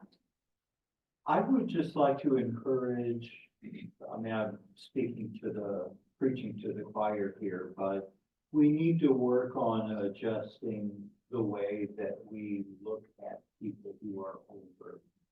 They're not a burden. They're not disposable. They're people who have invested decades in society, in helping create opportunities that we have benefited from. Not all societies look at the elderly the way that we do. We're so focused on productivity, and we get impatient if it takes somebody a little bit longer to make up their mind. And inevitably, when I'm teaching classes related to aging, I tell my students, okay, I want you to tell me what are words and feelings that come to mind when I say the word elderly. And I said, I'll even close the door so nobody will know what you're saying. And at first I'll get a couple of nice little polite words, and then I'll say, you all think that it's awesome and there's no problem. I mean, I'm not going to hold it against any of you. You say, and you could even say, other people think, and then the floodgates come open. They're grumpy, they're complaining, they're taking all sorts of things. And it's just all negative. And we need to view them as the source of wisdom that they really are. They've got an inherent value.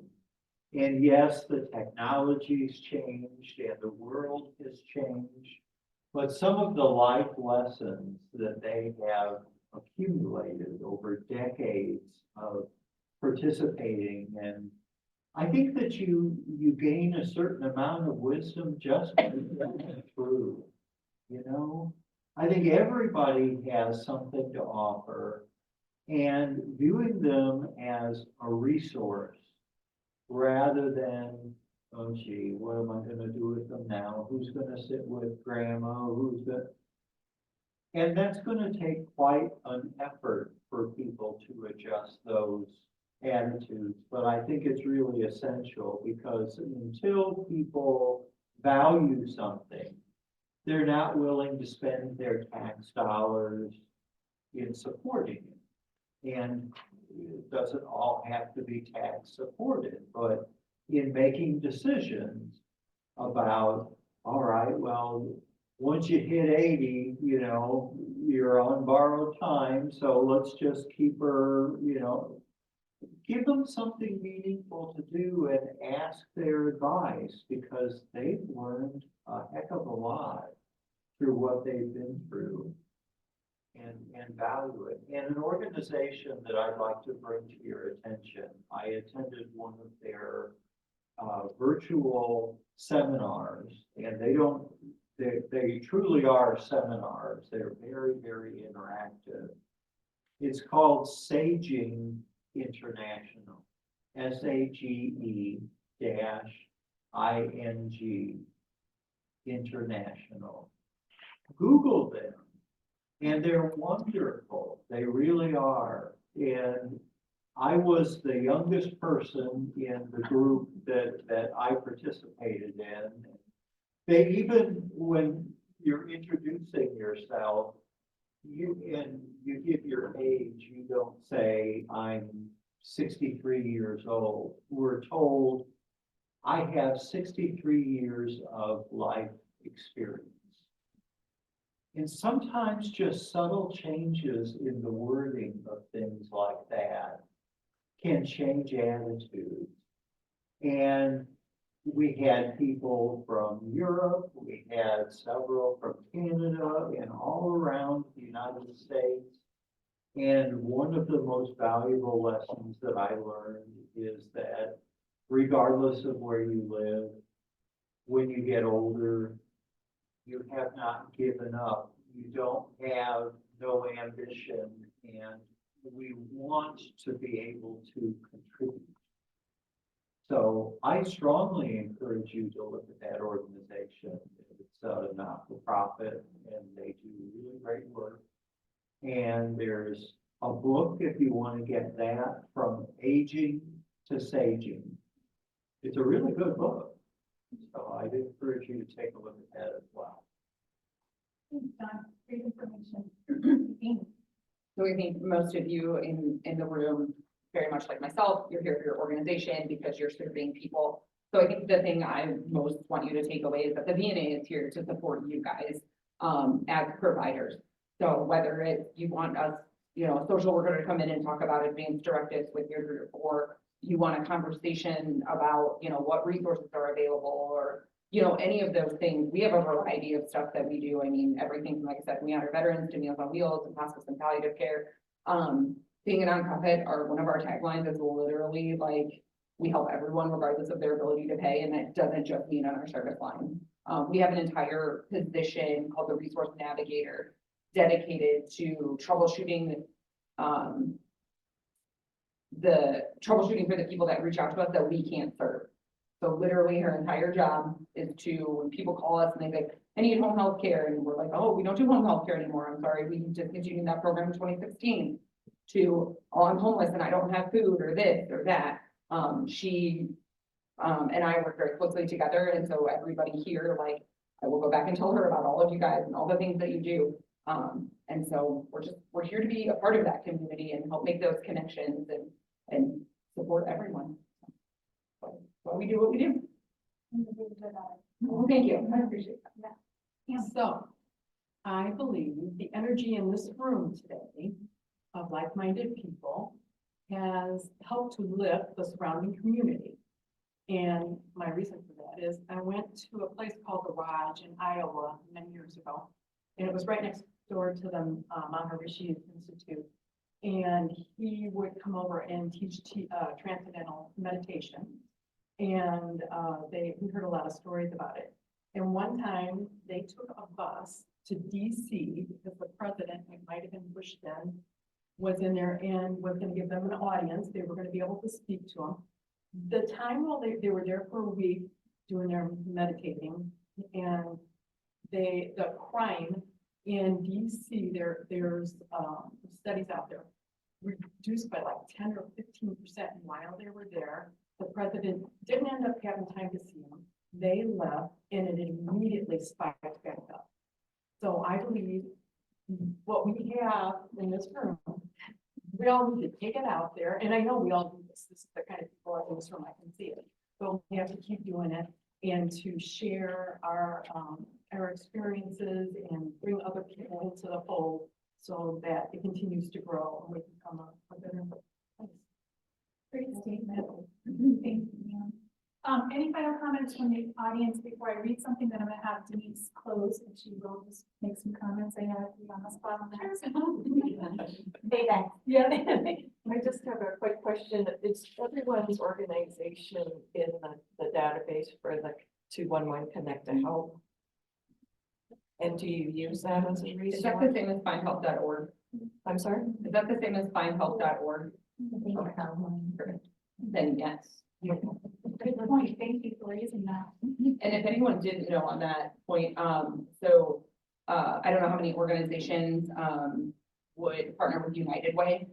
United Way is changing how they list all of their charitable help. So I think they used to call it Resource Roundup. They are moving away from that and they're, partnering with the 211 findhelp.org. So everybody that's in the United Way charity resource roundup, help, whatever network, they're all moving over automatically. So if your organization is not part of United Way, then you definitely want to sign up for that. But if it was, just know that that migration is currently happening. So reach out to Rebecca Weber and she can get you set up with a demo and sign up for the portal and all that stuff.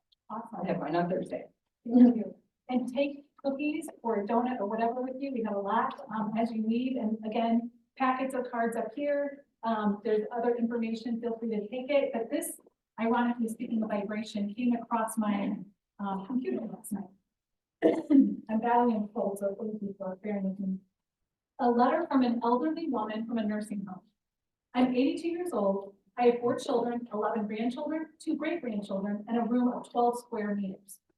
I no longer have a home or expensive things, but I have someone who will clean my room, prepare food and bedding, measure my pressures and weigh me. I no longer have the laughter of my grandchildren. I don't see them growing, hugging, and arguing. Some come to me every 15 days, some every 3 or 4 months, and some never. I no longer work in the winter. I don't bake cakes. I don't dig in the garden. I still have hobbies and I like to read, but my eyes quickly hurt. I don't know how much longer, but I have to get used to this loneliness.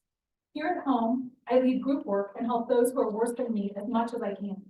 Until recently, I read aloud to an immobile woman in the room next to me who used to sing together, but she died the other day. They say life is getting longer. Why? When I'm alone, I can look at photos of my family and memories I brought from home, and that's all. I hope that the next generations will understand that families are born to have a future with children, and that they do not forget about the family even in old age. Please don't show this to my grandchildren. Grandma Maria loves you. So wanted to leave that with you. Denise, would you please wrap us up?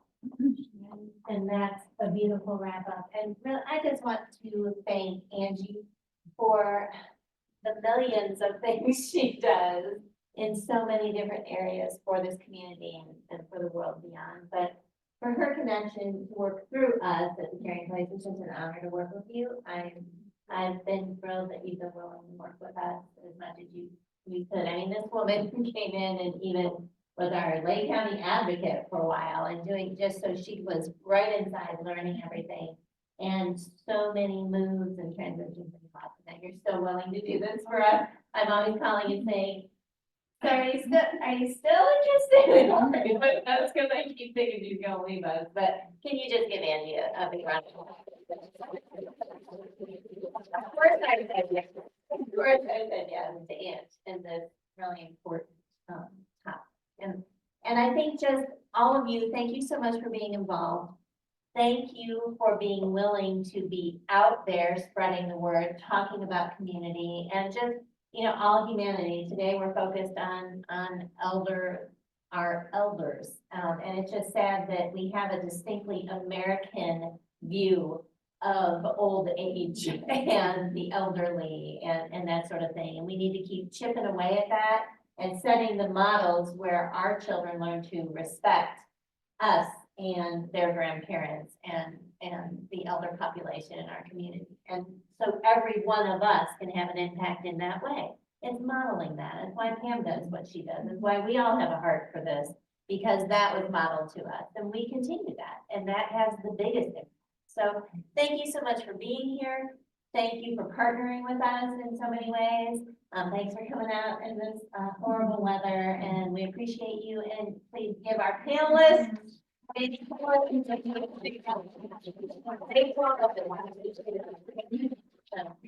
Yeah. please feel free to engage and ask questions if you'd like, exchange business cards. I will do a follow-up email if you put your email down, and I'll share resources. If you're okay with it being open who I'm emailing, then I'll do it that way. If not, just indicate on the sign-in sheet that you prefer not to, but at least that way we can exchange information. And thank you very much.